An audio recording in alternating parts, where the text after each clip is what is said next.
Hi ಎಲ್ಲರಿಗೂ 5 ನಿಮಿಷದ ವಿಜ್ಞಾನಕ್ಕೆ ಮತ್ತೆ ಸ್ವಾಗತ. ಯೋಚನೆ ಮಾಡಿ, ಭೂಮಿ ಯಾವುದೇ ಕಾರಣವಿಲ್ಲದೆ ಇದ್ದಕ್ಕಿದ್ದಾಗೆ ಸ್ಫೋಟಗೊಂಡ್ರೆ? ಕೇಳೋಕೆ ಸಿನಿಮಾ ಕಥೆ ಥರ ಇದ್ರೂ ಆರ್ಕ್ಟಿಕ್ನಲ್ಲಿ ನಿಗೂಢವಾಗಿ ನಡೀತಿರೋದು ಇದೆ. ಬನ್ನಿ, ಇಂದು ನಾವು ಇದರ ಹಿಂದಿನ ಸತ್ಯ ಏನು ಅಂತ ನೋಡೋಣ. ಈ ರಹಸ್ಯ ಅದೆಷ್ಟೋ ಆಘಾತಕಾರಿಯಾಗಿತ್ತು ಅಂದ್ರೆ, ಆರ್ಕ್ಟಿಕ್ ಪರಿಸರ ವಿಜ್ಞಾನಿ ಸೂಸನ್ ನಟಾಲಿ ಇದನ್ನ ಮೊದಲ ಬಾರಿ ಕೇಳಿದಾಗ ನೆಲವೇ ಸ್ಫೋಟಗೊಂಡಿದೆ, ಇದು ಸಾಧ್ಯವೇ ಇಲ್ಲ, ಇದು ನಿಜವಲ್ಲ ಅಂದಿದ್ರು. ಅಷ್ಟಕ್ಕೂ ಏನಿದು ಕಥೆ? ಬನ್ನಿ ಡೀಪಾಗಿ ನೋಡೋಣ. ನಮ್ಮ ಕಥೆ ಶುರುವಾಗೋದು 2014ರಲ್ಲಿ. ಸೈಬೇರಿಯಾದ ವಿಶಾಲವಾದ ಹೆಪ್ಪುಗಟ್ಟಿದ ಪ್ರದೇಶದಲ್ಲಿ ಒಂದು ಹೆಲಿಕಾಪ್ಟರ್ ಸಿಬ್ಬಂದಿ ಮಾಮೂಲಿನಂತೆ ಹಾರಾಟ ನಡೆಸ್ತಿದ್ರು. ಆಗ ಅವರಿಗೆ ನೆಲದ ಮೇಲೆ ಏನೋ ಒಂದು ಅಸಾಮಾನ್ಯವಾದದ್ದು ಕಾಣಿಸ್ತು. ಭೂಮಿಯಲ್ಲಿ ಇದ್ದಕ್ಕಿದ್ದಂತೆ ಒಂದು ದೈತ್ಯ ಕುಳಿ. ಇದು ಯಾವುದೋ ಸಣ್ಣಪುಟ್ಟ ಕುಳಿ ಆಗಿರ್ಲಿಲ್ಲ.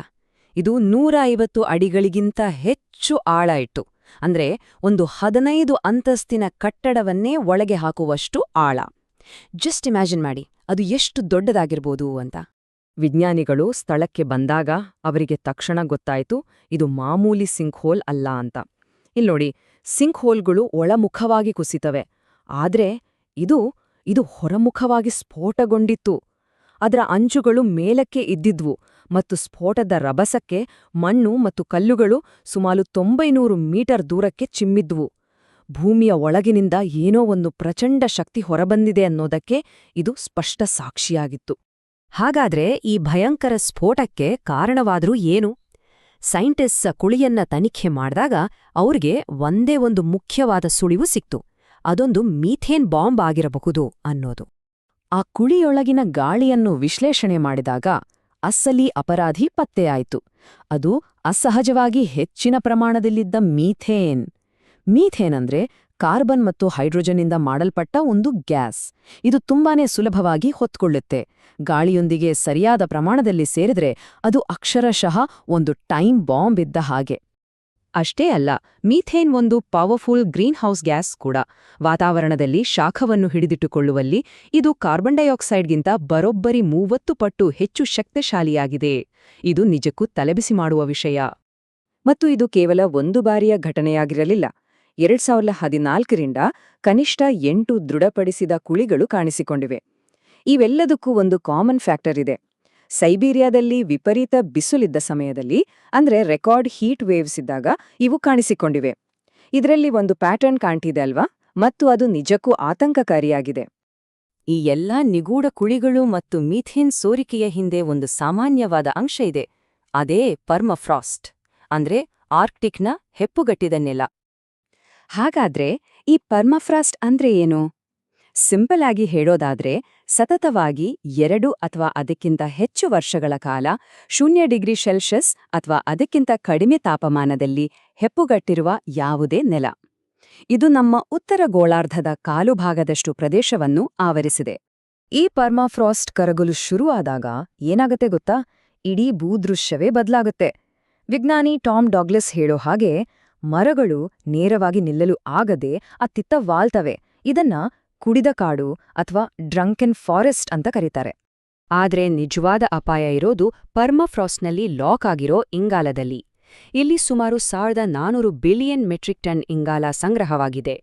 ಇದು ಎಷ್ಟು ಜಾಸ್ತಿ ಅಂದ್ರೆ ನಮ್ಮ ಭೂಮಿಯ ವಾತಾವರಣದಲ್ಲಿ ಈಗಿರೋ ಇಂಗಾಲದ ಪ್ರಮಾಣಕ್ಕಿಂತ ಸುಮಾರು 2 ಪಟ್ಟು ಹೆಚ್ಚು. ಇಲ್ಲಿಯವರೆಗೂ ಓಕೆ. ಆದ್ರೆ ಕಥೆಯಲ್ಲಿ ಈಗ ಒಂದು ದೊಡ್ಡ ಟ್ವಿಸ್ಟ್ ಇದೆ. ಅಲಾಸ್ಕಾದಲ್ಲಿ ಒಂದು ಬೃಹತ್ ಮೀಥೇನ್ ಸೋರಿಕೆಯನ್ನ ವಿಶ್ಲೇಷಣೆ ಮಾಡಿದಾಗ ಇನ್ನೊಂದು ಆತಂಕಕಾರಿ, ಆಳವಾದ ಮತ್ತು ಗುಪ್ತವಾದ ಮೂಲ ಪತ್ತೆಯಾಗಿದೆ. ನೋಡಿ, ಇಲ್ಲಿ 2 ತರದ ಮಿಥೇನ್ಗಳಿವೆ. ಒಂದು ಪರ್ಮಾಫ್ರಾಸ್ಟ್ ಕರ್ಗೋದ್ರಿಂದ ಬಿಡುಗಡೆಯಾಗುವ ಪರ್ಮಾಫ್ರಾಸ್ಟ್ ಮೀಥೇನ್. ಇನ್ನೊಂದು ಲಕ್ಷಾಂತರ ವರ್ಷಗಳಷ್ಟು ಹಳೆಯದಾದ ಭೂಮಿಯ ಆಳದಲ್ಲಿ ಸಿಕ್ಕಿಬಿದ್ದಿರೋ ಫಾಸಿಲ್ ಮೀಥೇನ್. ಈ ಎರಡನೆಯದು ಕ್ಲೈಮೇಟ್ ಸೈನ್ಸ್ನಲ್ಲಿ ಒಂದು ಹೊಸ ಮತ್ತು ಭಯಾನಕ ವೈಲ್ಡ್ ಕಾರ್ಡ್ ಇದ್ದಾಗೆ. ಹಾಗಾದ್ರೆ ಈ ಹಳೆಯ ಮೀಥೇನ್ ಹೇಗೆ ಹೊರಬರ್ತಿದೆ? ಪರ್ಮಾಫ್ರಾಸ್ಟ್ ಕರಗಿದಾಗ ಅದು ಥಾ ಚಿಮ್ನಿ ಅನ್ನೋ ದಾರಿಗಳನ್ನ ಸೃಷ್ಟಿಸುತ್ತೆ.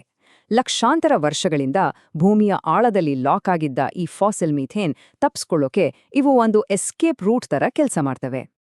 ಇದು ಒಂದು ಡೇಂಜರಸ್ ಸೈಕಲ್ ಅನ್ನು ಸೃಷ್ಟಿಸುತ್ತೆ. ಇದನ್ನೇ ವಾರ್ಮಿಂಗ್ ಫೀಡ್ಬ್ಯಾಕ್ ಲೂಪ್ ಅಂತಾರೆ.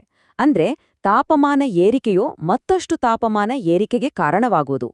ಈ ಸೈಕಲ್ ಹೇಗೆ ಕೆಲಸ ಮಾಡುತ್ತೆ ಅಂತ ನೋಡೋಣ. ಮೊದಲಿಗೆ ಆರ್ಕ್ಟಿಕ್ ಬೆಚ್ಚಗಾಗುತ್ತೆ ಮತ್ತು ಪರ್ಮಾಫ್ರಾಸ್ಟ್ ಕರಗುತ್ತೆ. ಆಗ ಮೀಥೇನ್ನಂತಹ ಗ್ರೀನ್ಹೌಸ್ ಗ್ಯಾಸ್ಗಳು ರಿಲೀಸ್ ಆಗ್ತವೆ. ಇದರಿಂದ ವಾತಾವರಣವು ಹೆಚ್ಚು ಶಾಖವನ್ನು ಹಿಡಿದಿಟ್ಕೊಂಡು ಇನ್ನಷ್ಟು ಬೆಚ್ಚಗಾಗುತ್ತೆ. ಇದು ಇನ್ನೂ ಹೆಚ್ಚು ಪರ್ಮಾಫ್ರಾಸ್ಟ್ ಕರಗಲು ಕಾರಣವಾಗುತ್ತೆ ಮತ್ತು ಈ ಚಕ್ರವು ಹೀಗೆ ರಿಪೀಟ್ ಆಗ್ತಾ ಇರುತ್ತೆ. ವಿಜ್ಞಾನಿ ಕೆಟಿ ವಾಲ್ಟರ್ ಆಂಥೋನಿ ಇದನ್ನ ಸ್ವಿಸ್ ಚೀಸ್ಗೆ ಹೋಲಿಸ್ತಾರೆ. ಅಂದ್ರೆ ಪರ್ಮಾಫ್ರಾಸ್ಟ್ ಸ್ವಿಸ್ ಚೀಸ್ನಂತೆ ತೂತುಗಳಿಂದ ತುಂಬಿಕೊಂಡ್ರೆ ಆ ತೂತುಗಳ ಮೂಲಕ ಗ್ಯಾಸ್ ಹೊರಬರಬಹುದು. ಮತ್ತು ಅತೀ ಭಯಾನಕ ವಿಷಯ ಅಂದ್ರೆ ಈ ಸಾಧ್ಯತೆಯನ್ನು ನಮ್ಮ ಹೆಚ್ಚಿನ ಹವಾಮಾನ ಮಾದರಿಗಳಲ್ಲಿ ಸೇರಿಸಿಯೇ ಇಲ್ಲ. ಹಾಗಾದ್ರೆ ಆರ್ಕ್ಟಿಕ್ನಲ್ಲಿ ಆಗೋದು ಆರ್ಕ್ಟಿಕ್ಗೆ ಮಾತ್ರ ಸೀಮಿತನಾ? ಖಂಡಿತ ಇಲ್ಲ. ಆರ್ಕ್ಟಿಕ್ನಲ್ಲಿ ಆಗೋದು ಅಲ್ಲಿ ಉಳಿಯುವುದಿಲ್ಲ. ಇದು ಇಡೀ ಜಗತ್ತಿಗೆ ಒಂದು ಎಚ್ಚರಿಕೆಯ ಗಂಟೆ. ವಿಜ್ಞಾನಿಗಳು ಟಿಪ್ಪಿಂಗ್ ಪಾಯಿಂಟ್ ಬಗ್ಗೆ ಮಾತಾಡ್ತಾರೆ. ಏನಿದು ಟಿಪ್ಪಿಂಗ್ ಪಾಯಿಂಟ್? ಇದು ಒಂದು ರೀತಿ ಪಾಯಿಂಟ್ ಆಫ್ ನೋ ರಿಟರ್ನ್.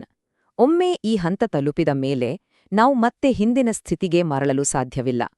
ಇದು ಇಡೀ ಜಗತ್ತಿಗೆ ಯಾಕೆ ದೊಡ್ಡ ಸಮಸ್ಯೆ ಅಂದ್ರೆ, ಮೊದಲನೇದಾಗಿ ಪರ್ಮಾಫ್ರಾಸ್ಟ್ನಿಂದ ಬರೋ ಹೊರಸೂಸುವಿಕೆ ನಮ್ಮ ಹವಾಮಾನ ಮಾಡೆಲ್ಗಳಲ್ಲಿ ಸರಿಯಾಗಿ ಲೆಕ್ಕಕ್ಕೇ ಇಲ್ಲ.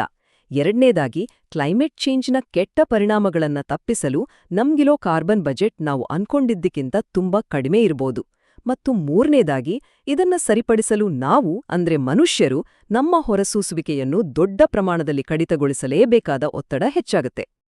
ಹಾಗಾದ್ರೆ ನಾವು ಕೇಳಿಕೊಳ್ಳಬೇಕಾದ ಕೊನೆಯ ಮತ್ತು ಮುಖ್ಯವಾದ ಪ್ರಶ್ನೆ ಇದು: ಆರ್ಕ್ಟಿಕ್ನ ಈ ಟಿಪ್ಪಿಂಗ್ ಪಾಯಿಂಟ್ ನಮ್ಮೆಲ್ಲರಿಗೂ ಪಾಯಿಂಟ್ ಆಫ್ ನೋ ರಿಟರ್ನ್ ಅಂದ್ರೆ ಹಿಂತಿರುಗಿ ಬರಲಾಗದ ಹಂತ ಆಗಿಬಿಡಬಹುದಾ?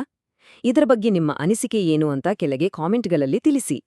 ಈ ವಿಶ್ಲೇಷಣೆ ಇಷ್ಟ ಆಗಿದ್ರೆ ಲೈಕ್ ಬಟನ್ ಒತ್ತಿ, ಎಲ್ಲರೊಂದಿಗೆ ಶೇರ್ ಮಾಡಿ ಮತ್ತು ಹೆಚ್ಚಿನ ವಿಶ್ಲೇಷಣೆಗಳಿಗಾಗಿ ಸಬ್ಸ್ಕ್ರೈಬ್ ಮಾಡೋದನ್ನ ಮರಿಬೇಡಿ. ನಾಳೆ ಇದೇ ಸಮಯಕ್ಕೆ ಮತ್ತೆ ಭೇಟಿಯಾಗೋಣ. ಅಲ್ಲಿವರೆಗೂ